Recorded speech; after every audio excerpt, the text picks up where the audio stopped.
Hello peeps and welcome to another mechanical adventure. Today we are going to solve the position problem of the given mechanism.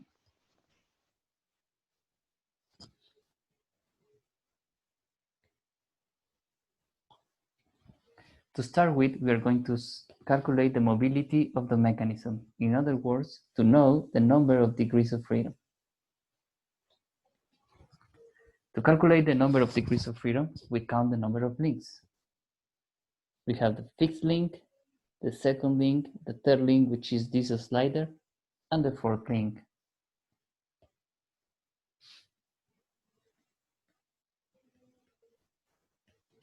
Keep in mind that the fourth link is from point O4 all the way to point B. Now I count the number of joints.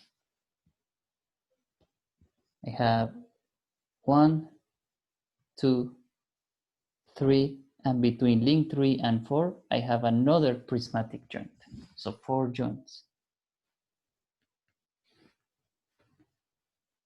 By doing some math, I get to the solution that this one has 1 degree of freedom. It means that with a single variable, I should be able to solve the position problem. To solve the position problem, we start by proposing a vector loop. A vector loop is a combination of vectors that mathematically represent the mechanism. The vectors we are going to propose to solve the position problem are the following one. From point O4 to O2, that's going to be my first vector that I'm going to label as R1. From O2 to A is going to be my second vector, which is going to be R2. And finally, to close the loop, from O4 to A, and that is going to be R3. I'm going to draw the vector loop again here to have more space.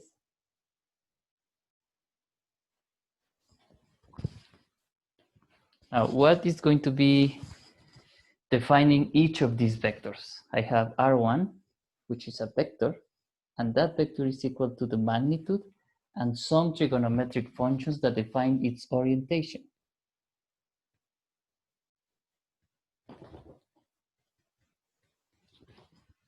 Given that expression, that means that the angle that defines the orientation of vector R1 is the following one, and that we're going to label as θ1. What happens to vector R2? Same magnitude and trigonometric functions to define its orientation. In this case, angle θ2 would be from the horizontal to the left. That's θ2. And finally, vector R3, which is the magnitude and cosine of θ3 and the sine of θ3. And θ3 is this angle. These vectors can be further simplified because we know some of the information from the diagram given. For example, we know that θ1 is equal to 90 degrees. We know that θ2 is equal to 270 plus 15 degrees. That is 285 degrees. We also know some magnitudes. We know the magnitude of vector R1, which is the distance from point O2 to point O4, given here, that is 12 inches. We also know the magnitude of R2, which is the distance from O2 to A, that is 7 inches. Now take a closer look to the mechanism.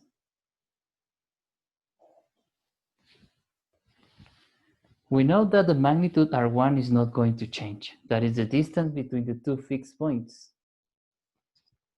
We also know that the magnitude R2 is not going to change. That is the length of link 2, which is here. But what about the magnitude of link 3? The magnitude from V3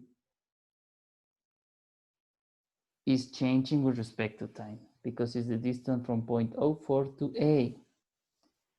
And when link 2 is rotating, point A will be further away from 04 or closer to 04. So therefore, R3 is variable. What about theta 3? Theta 3 is also dependent on the input angle. We are considering here theta 2 to be the input angle. When theta 2 is changing, the orientation of this link 3, of this vector R3, is changing also. So that is also variable. These are my two unknowns that we need to solve in order to solve the position problem. To solve the position problem, we need to make a vector loop equation.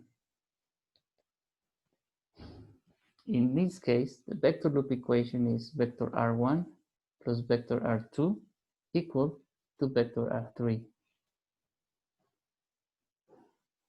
This means that vector R1 plus vector R2 should be equal to vector R3. If we substitute the expressions for the vectors and we substitute the expressions or the known data into here, we'll come up with the following equation. Let's substitute R1. Magnitude, cosine of 90 degrees, horizontal, sine of 90 degrees, vertical, plus 7, which is the magnitude, cosine of 285, horizontal, sine of 285, vertical, and all that should be equal to whatever the magnitude R3 is, and the trigonometric functions that represent its orientation.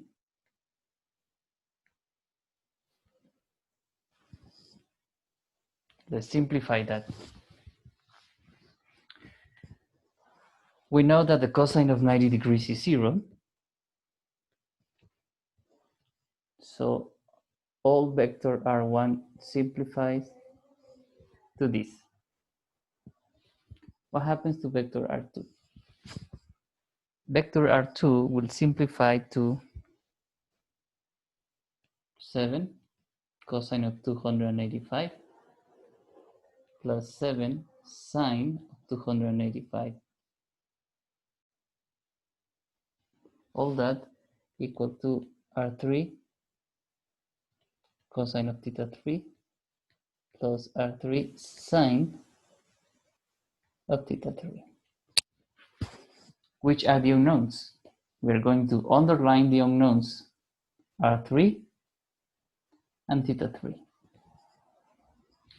We can separate into horizontal and vertical components. So horizontally we have 7 cosine of 285 equal to R3 cosine of theta 3. And vertically we have 12 plus 7 sine of 285 equal to R3 sine of theta 3. Now here you can use whatever method you have available to solve a system of equations because you have two unknowns and two equations. You can use either MATLAB, Mathematica, or a super powerful calculator. I'm going to solve this problem by hand by further simplifying and then dividing one expression into the other. So for instance, here I know that R3 cosine of theta 3 is equal to 1.812. These numbers come from doing this trigonometric expression. And on the other side, I have that R3 sine of theta 3 is equal to 5.239. If I divide the second equation by the first equation, I'll have R3 sine of theta 3 divided by R3 cosine of theta 3. All that is equal to the tangent of theta 3. Sine over cosine is equivalent to the tangent. And all this should be equal to 5.239 over 1.812. From here, we can work out the value for theta 3, which in this case results as 70.9. Once we find out which is the value for theta 3, we can substitute directly in any of the previously developed equations and calculate the magnitude of R3. I'm going to use this value and substitute it here. Then I can work out the value of the magnitude of link 3. R3 is equal to 1.812 divided by the cosine of 70.9 degrees. And this results in 5.54 inches. These two values complete the position problem of the given mechanism.